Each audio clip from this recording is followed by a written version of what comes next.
Hello everyone, welcome back once again. This is day 23 in the series DK 2024 and we have covered almost half of the course curriculum till now. So let's see how many videos are pending.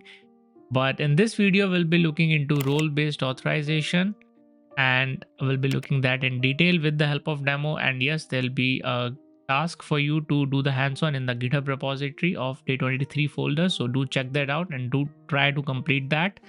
And the comments and like target of this video is 200 likes and 200 comments, so try to complete that as well to support me in this journey. And without any further ado, let's start with this video. Okay, so in the previous videos we have looked into authentication and authorization. In I guess day 21 video, two videos before this, we created a new user Adam. We created the certificates for him. We actually signed the certificates by creating the CSR, and then we approved it. And still, if you see, that user still don't have access to the resources because we only set the authentication. We are yet to set the authorization for him. So for that, what we can do is, first let's see if he has the access or not. Let's say if we want to grant him access just to read the pods, so that he should be able to run kubectl get pods. Okay, just one simple example. So for that, what we can do is we can first check if he has the access or not. So if we do k auth, can I get pods? Okay, this is when I run this command, it will show you if I have the access or not. So if I run this, it says yes, I have access to get pods. Now, which user am I? So let's see which user am I. So you can run kubectl auth. Who am I? Okay, it will show you which user I am. So I am a Kubernetes admin. This user was created with the installation of Kubernetes, and I am the part of cluster admin groups. So yes, I do have the access. But let's say if Adam has the access or not. So for that, in the same command, kubectl auth can I get pods, you can add hyphen hyphen as, okay, and then the username. So now I am running this command by impersonating Adam because I am the cluster admin. I have access to impersonate any user. So I can do hyphen hyphen as and the username. So if I do enter now, it says no, Adam does not have access. So we have to grant him access to get the pods. So for that, we have to create an object called role and role binding. So let's have a look at the role YAML. So over here is the sample role YAML. Its API version is this, and then role kind is role. Then it has metadata like any other Kubernetes manifest, and instead of spec, we have rules. Now, in rules, we specify API groups. First, there are two API groups. I actually should have created a separate video, but actually, it's not that big a topic from beginner's perspective. So let me explain it here. So there are two type of groups in Kubernetes. One is a core group. So when we use, let's say for pods, we use V1 pods, right? So if I open any pod YAML, let's say this one, okay, the API version is V1 and kind is pod. There is nothing after V1, right? Like V1 slash apps is for deployment. So if we don't have anything for pod, it is just V1. That means it is a core group. Okay. And if we go back, so that's one type of group is core group. The another one is named group. So the example that we did, V1 APIs. So APIs is a named group. And like over here, RBAC authorization, kh.io, this is also a named group. Right? So if there is nothing over here, that means it's a core group. If there is a value over here, that means it's a named group. So we specify over here the API groups. If we leave it blank with just within double quotes, it will indicate that the access will be granted to the core API group. Okay, any core API group. And resources are pods. So which resource we want to grant access on. So it could be a pod, deployment, stateful set, cron job, anything, any Kubernetes object, right? So that's what we need, pod. And you can add verbs. So verb is the access, the type of access that we want to have. So over here, we are specifying get, watch, and list. Okay. So this will be providing read-only access to get the pods. So this is a sample pod YAML and sample role YAML. Now let's apply this file. A apply -f role.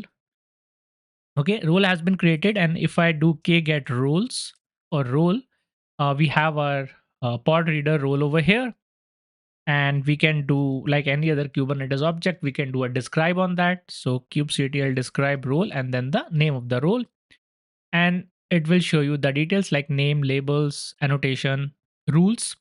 Resource is policy. Known resource URL is blank. Resource name is blank because we are providing this on every single pod. We can specify the pod, we can specify the namespace as well to provide a more granular access. But for now, for this example, we are just looking on every pod, and verbs are get, watch, and list. All right, so a role is created, but still we have not specified to which user this role should be applied, right? So role has not been applied yet. It's just been created. So for that, we have to create another object, and it's called role binding. We have to bind this role to the user. So that's what role binding is.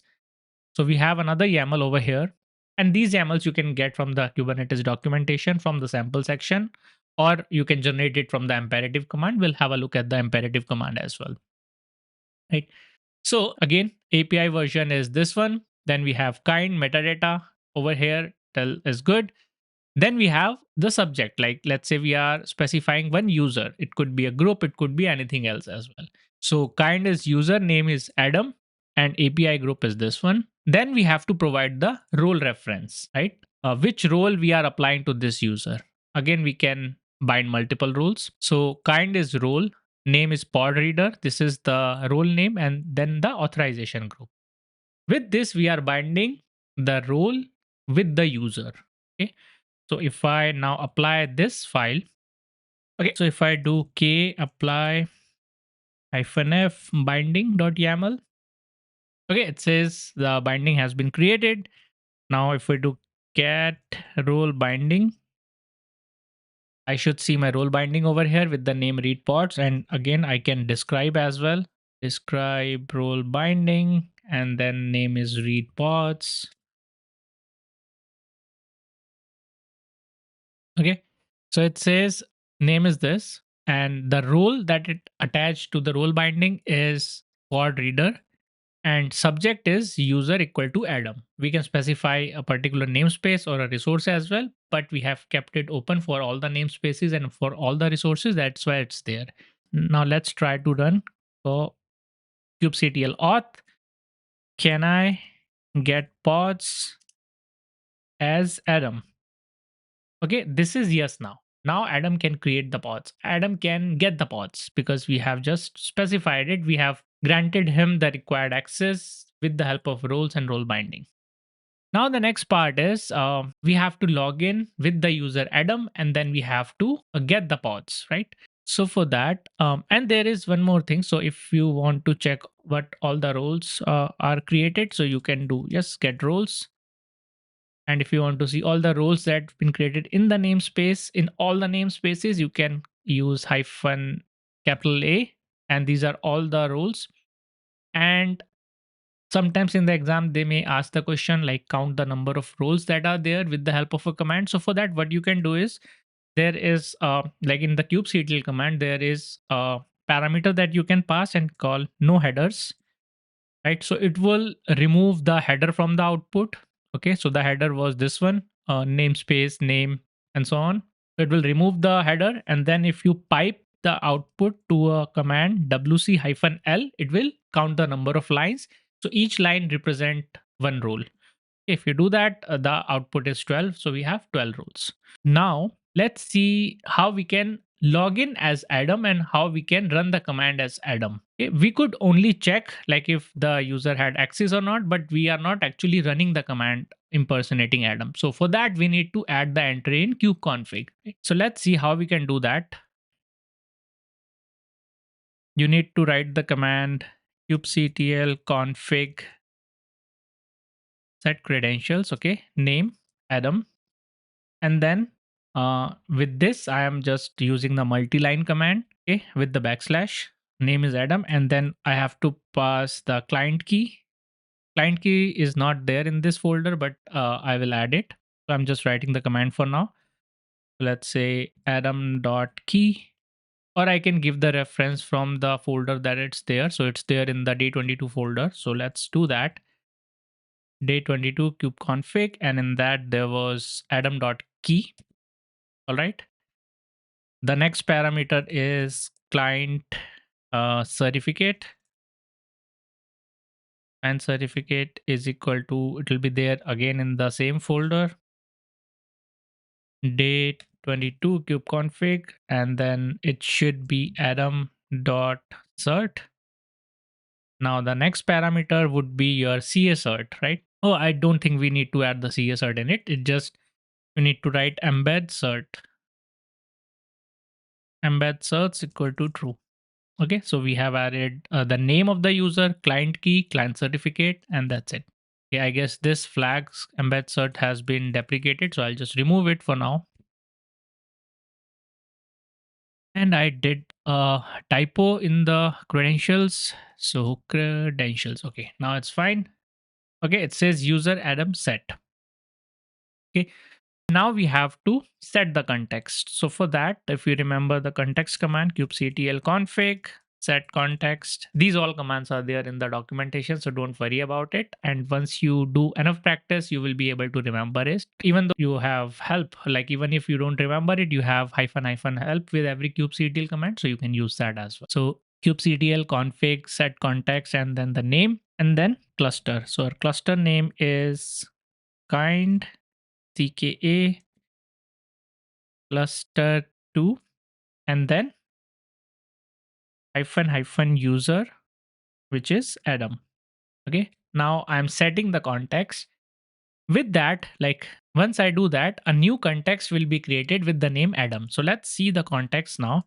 kubectl config get context. Let's see all the available context. So earlier we have these 4 contexts. Now we have one more created, which is Adam. And star in front of this means this is the current context that's been set. So now what we have to do, we have to switch to this context Adam. Okay.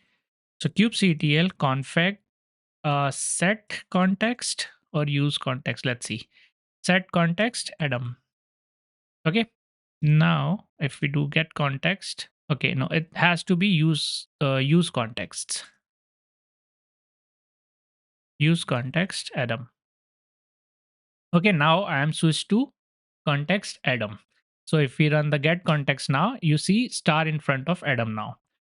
Now let's see if which user I have used to log in. So kubectl auth and who am I? Earlier it was Kubernetes admin user with the group cluster admins. Now let's see. Okay, it says you must be logged into the server.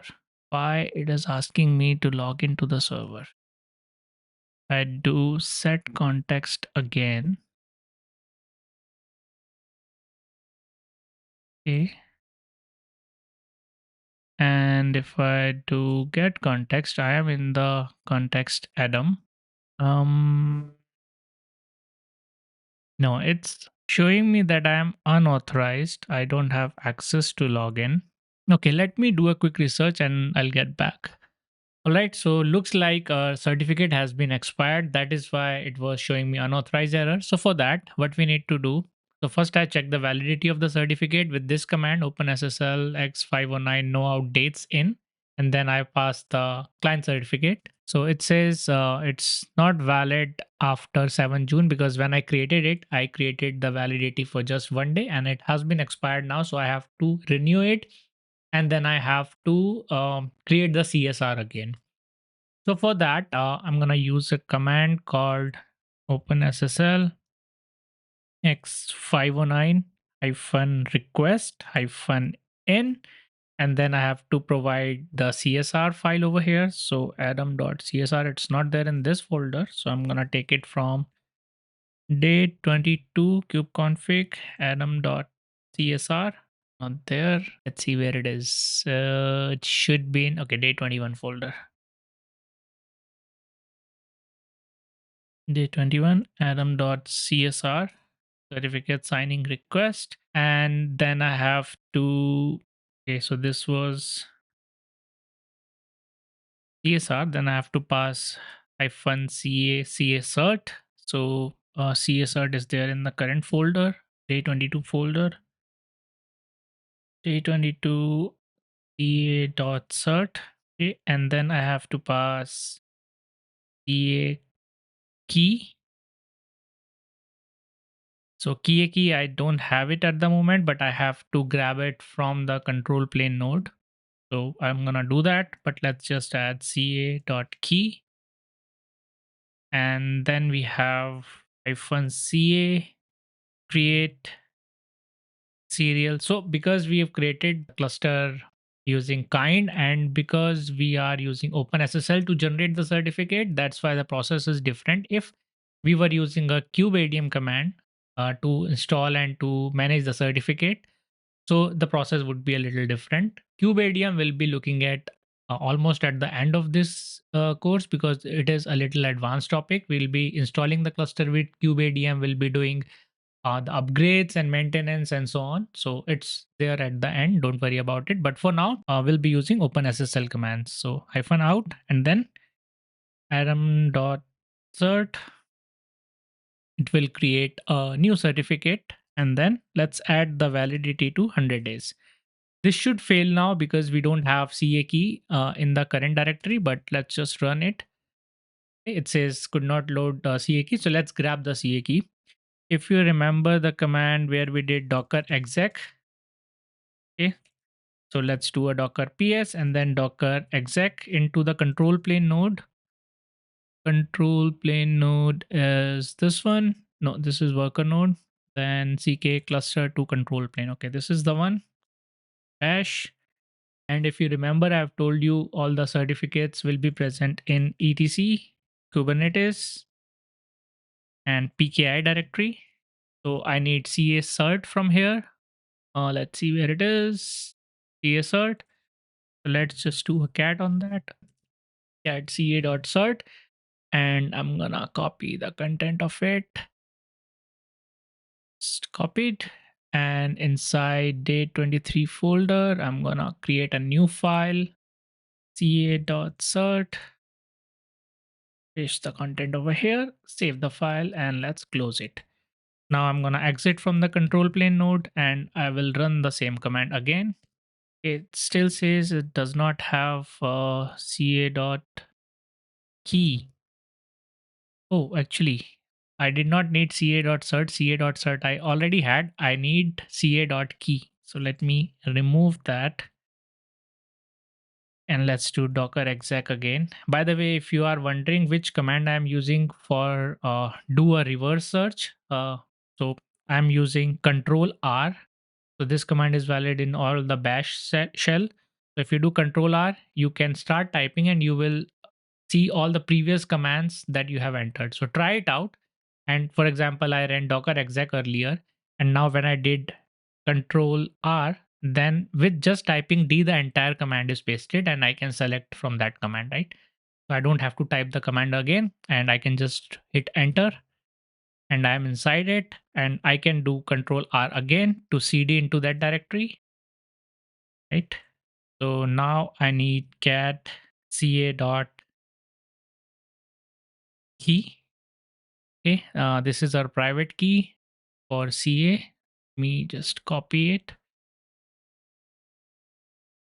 Okay, and inside this directory, I'm gonna create ca.key. Paste the content over here, and I'm gonna exit.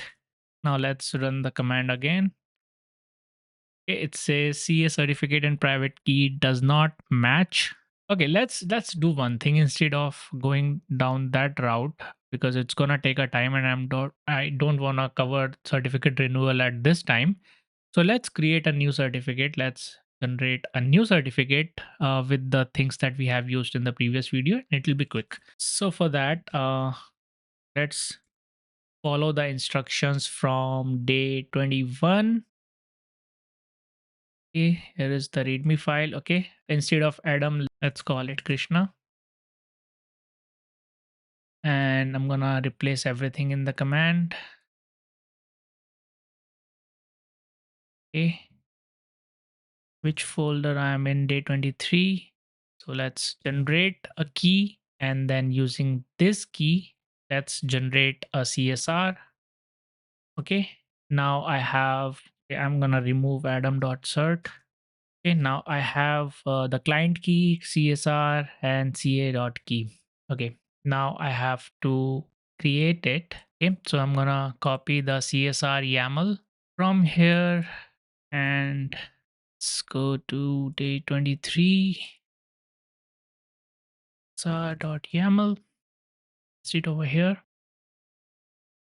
And expiration date, let's add one more zero to it so that it won't expire in just one day, or add a couple of more zeros. Okay, now the name is Krishna, and we need to add the request over here. So this request was nothing but the CSR get Krishna.csr. I do that, it's a certificate request, but I have to encode that. Or let's do a cat on this instead of so .csr and then base 64. Okay, so let's copy this, and it was from here. Okay, and let's replace this in the request. Okay, now our request is done. Now let's apply this file, kubectl apply -f and then csr.yaml.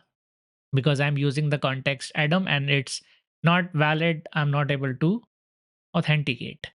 Right, so that's why it is saying you need to provide the valid credential. So let's switch the context to a valid one, and then let's run this. So kubectl kubectl config get contexts, and then kubectl config use context, and it's gonna be this one. Okay, switched. Now if I apply the file again, should be applied. So it says created get CSR. Now it is pending, so I'm gonna have to self approve it. So kubectl certificate approve Krishna. Okay, it's approved. Now if I do k get pods as Krishna double hyphen f Krishna, it says forbidden, I don't have access.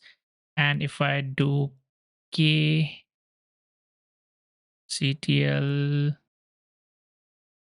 auth, can I get pods as Krishna? Says no, but can I get pods with the user I've logged in? Says yes. So now our request is created, certificates are valid. Now I have to run those steps again. That was there in day 23. So we have to create a role was fine. Role was created. That's okay. Now we have to just update the role binding. Okay, so here is the binding, and instead of user Adam, we have to write user Krishna, and that's it. So I'm going to apply this file, apply -f role binding. Nope, binding.yaml. Okay, and now let's run the command again. Can I get pods? Yes. Can I get pods as Krishna? Yes, I can do that now.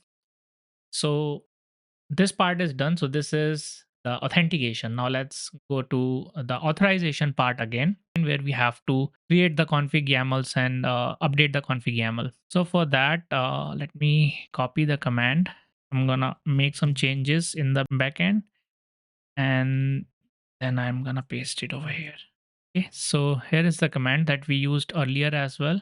kubectl config set credentials, and instead of Adam, it has to be Krishna.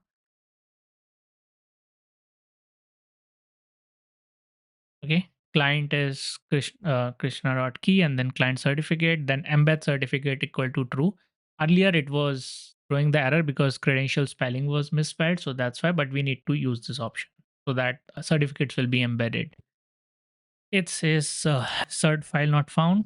Why is that so? Okay, because we have to generate the generated certificate file. So for that, you get csr-o YAML, and then output it to krishna.cert.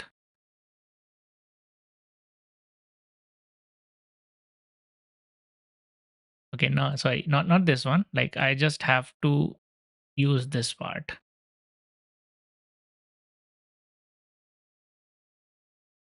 Okay. I don't need the entire file, so I'm just gonna replace it with a .cert. But over here we need the decoded one. So for that, echo on this, and then pipe base 64 -d, and then pipe tr-d to remove the line breaks. Okay, so this is our certificate file, or we can just redirect it to the file. So let's do a redirection to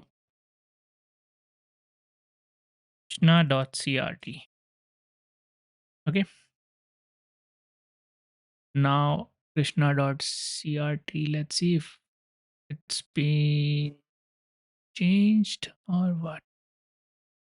Okay, I opened the file and then I made the changes. Let's see if the changes are there. Okay, there. Cool. Let's run the command again. Set credentials. Okay, so it's been set. Now I'm gonna use the other command, okay, which is config set context Krishna to this cluster. Says it sets. So kubectl config get contexts. We have a new context, which is this. So let's ctl config use context and then Krishna. Now I have switched to this context. If I do get pods, there is malformed certificate. I might have made some mistake again. Okay. So let's see. Maybe there was a missing equal to sign. Oh no. Okay, let's see the command again. Okay, this was the command. And let's see the output of it. Okay, the command is not coming properly. So let's call it _1.crt and let's see its content. So this looks okay. And if I compare it with this one, yeah, it should be good. Let's compare it with the adam.cert. There it is. Okay. Yeah, it should be like that. And adam.key. Okay, so looks like I made a mistake while generating this CRT file. So that's why I generated it again. So it was corrupted earlier. I don't know how, but it was corrupted. So I generated it again and this time it worked. So now if I use this context, Krishna, and if I do get pods, I'm able to get the pods. I'm getting the reply back from the kubectl that I do have access and here are the results. And if I do k-auth, can I get pods? Yes, I can get pods. But let's say if I'm trying to do something that I'm not allowed to do, let's say if I'm doing kget deploy. So then it will throw me the error that deployment.apps is forbidden. User Krishna cannot list deployments in API group because we specifically provided the access to get, list, and watch pods. Just the pod resource, not the deployment. Right? So there will be a lot of use cases for this because this video already went over the time. So I thought of covering that, but like I'm not doing that, but let's do that as part of our exercise. So I have kept some interesting scenarios, hands-on use cases in the GitHub repository of this folder. Check that out. A quick recap of what we did, because I did a lot of troubleshooting while explaining it, so it might be confusing. I just followed this part. So this part was already I have discussed in detail in day 21 video.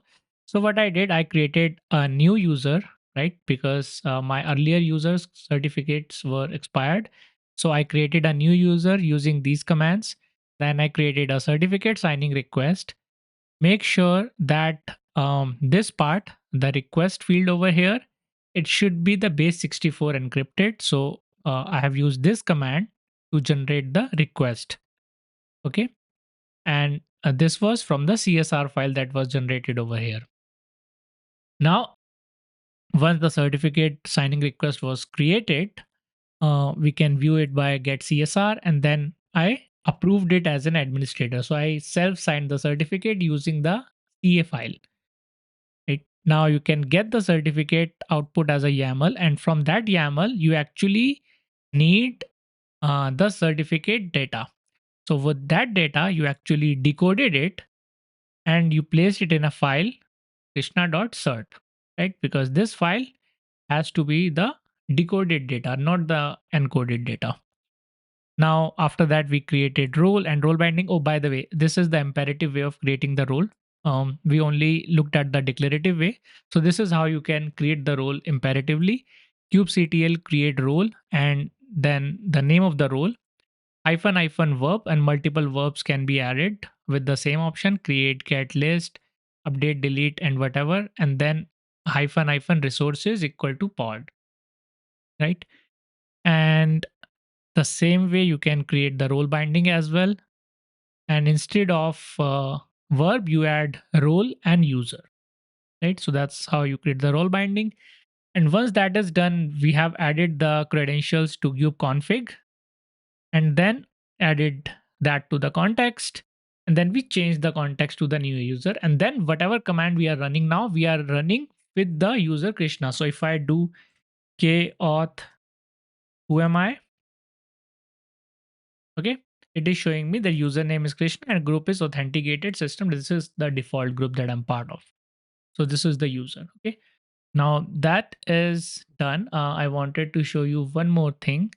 So this is how we are accessing it with kubectl command, and because kubeconfig has all the details. But now if you want to view the kubeconfig, as I've told you, it's there in the home directory in .kube folder. We have already seen that. And then there is this command as well, kubectl config view. So it will show you the data of your default kube config. Now it has a new user, Krishna, and it has the client certificate, client key data as well. And then there'll be a new context as well. So this is the user, and current context is this, and this is the newly created context. Okay. Now the commands that we used, actually we use the kubectl command, which actually calls the Kubernetes API. It make the call to the API server and it replies back with the result. Now, what if we have to make a REST API call? Programmatically, there are some client libraries available for Python, Node.js, JavaScript, and so on. And we can also issue the curl command. So how we can curl on the Kubernetes API? So it should be like, I'll just copy paste the command. And these commands I will, include in the GitHub repository. So don't worry about it. So you curl on the control plane IP address on this port, because our control plane node is accessible on this node. Then you call the API v1 namespaces. That means all this namespace default, and in that the resource is pods. So you call this API, and then because we are not passing the kube config over here, we have to pass the certificates, right? So for that you pass hyphen hyphen key. Let's call it krishna.key. Then you pass ca.cert. ca.cert was there in the day 22 folder. So ca.cert. Then you pass line cert. So cert equal to krishna.cert. Okay, and hit enter. Okay, so we have to add hyphen k in front of it. Okay, now it is returning the response. So it's a response from the API client, from the API server, and the response is in JSON format. You can format this, or you can convert this output in YAML as well, I suppose. So hyphen o YAML, if we do that. No, I don't think you can convert it, but let's see. Yeah, this results can, this is, okay. Yes, here it is. Yeah. No, it's just redirecting it, but it's still there in the JSON format. So yeah, you get the idea, right? When you run this command, so this is same as running the kubectl get pods command. But instead of that, we are using a REST API call through curl, and we are passing the CA-cert, client cert, and the client key for the authentication, right? And we already have the authorization set using role and role binding. So that's yeah, so that's what we did. So we created all these things, we followed all the steps, and this is part of this document which says certificate and certificate signing request. So we actually divided that into 3 different videos so that we can cover a lot of concept, we can do a lot of hands-on, and I can explain it to you in a better way. So that's why it took a long time, but finally this topic is completed. And that's it about this video. I hope you enjoyed it. So we have 3 main topics left in the security section. We have cluster role and cluster role binding, which is gonna be the next video. Then we have service accounts and network policies. After that, we'll move on to a different topic. But till here, the security will be completed after these 3 topics, right? So, yep. Thank you so much for watching. So all the details will be shared in the GitHub repository. There will be a task in the GitHub repository. Try to complete that and reach out to us in the YouTube or Discord community section, and someone will help you out if you are stuck somewhere. And please try to complete the comments and like target. And yes, you can share this as much as you can with your friends and colleagues so that they can also join us with this learning opportunity, and we can grow together as a group, as a community. So thank you so much for watching, and I wish you have a good day. Happy learning.